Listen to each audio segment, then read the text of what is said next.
ईमानदारी का इनाम। एक कहानी। एक गांव में एक गरीब किसान रहता था। उसका एक बेटा था जिसका नाम संजय था, जो कि पढ़ने में बहुत ही होनहार और ईमानदार था। उसे अपने माता पिता से बचपन से अच्छे संस्कार मिले थे, जिस कारण से वह लोगों का बहुत ही प्रिय था।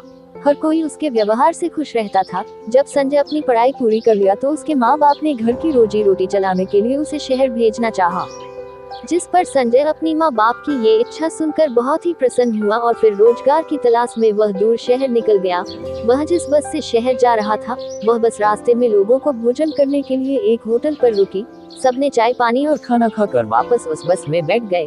उसी होटल से एक व्यापारी भी उस बस में बैठ गए, जो कि उन्हें भी उसी शहर में जाना था। वे उनके पास एक बैग था, जो कि संजय के पास ही रखकर बस में यात्रा करने लगे।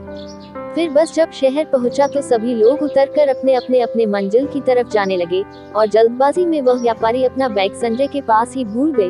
तो फिर जब संजय बस से उतरने लगा तो देखा कि वह व्यापारी जल्दी से अपनी किसी गाड़ी जो कि उनके लेने आई थी उसमें बैठकर चले गए। फिर संजय, जो कि बहुत ही ईमानदार लड़का था, उसने बैग खोलकर देखा तो उसमें तो ढेर सारे पैसे भरे थे। फिर वह उन पैसों को लेने के बजाय उस बैग को व्यापारी को वापस करने का मन बनाया। फिर बैग में उसे ढूंढने पर एक डायरी मिला जिसमें उस व्यापारी के घर का पता लिखा। फिर संजय ने बिना देर किए लोगों से वह पता पूछकर उस व्यापारी के घर जाने लगा। उधर वह व्यापारी जब घर पहुंचा तो उसे ख्याल आया कि उसने जो व्यापार के पैसे वापस लाए थे, नोट उसे भरा बैग तो उसके पास था ही नहीं।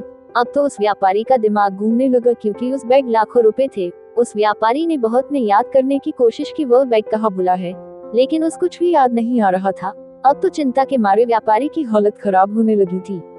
वह व्यापारी यही सब बैठे सोच रहा था कि अचानक उसके दरवाजे पर एक गाड़ी आकर रुकी, जो कि जान पहचान का नहीं लग रहा था। फिर उस गाड़ी में संजय बैग लाकर नीचे उतरा तो संजय और बैग को देखते ही सब कुछ याद आ गया था कि वह तो अपना बैग बस में ही भूल आया था। इतने में संजय उस बैग के साथ व्यापारी के पास पहुंच गया और उस बैग को व्यापारी को थमाते हुए बोला, सेठ जी, यह आपका बैग है जो कि आप बस में भूल गए थे। बैग को वापस पाकर बहुत ही खुश हुए और फिर सेठ ने उस बैग से कुछ पैसे निकालकर संजय के हाथों में रखने लगे और बोले, बेटा, मैं तुम्हारे ईमानदारी से बहुत खुश हूँ।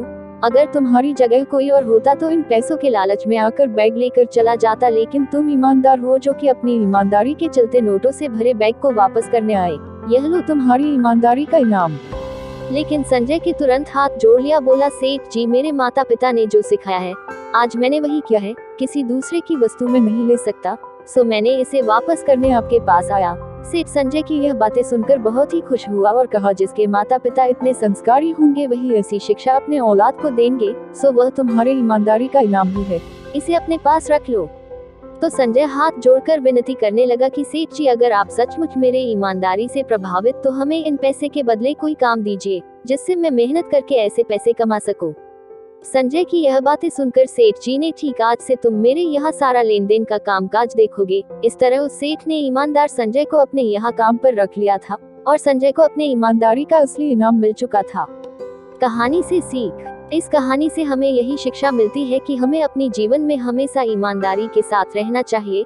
अगर हम ईमानदारी से रहते हैं, जीवन में कठिन से कठिन परिस्थिति भी आसान हो जाती है और हमें जीवन जीने का सही रास्ता मिल जाता है। तो आपको यह कहानी ईमानदारी का इनाम कैसा लगा, कमेंट बॉक्स में जरूर बताएं और चैनल को सब्सक्राइब करें। इस कहानी को शेयर भी जरूर करें।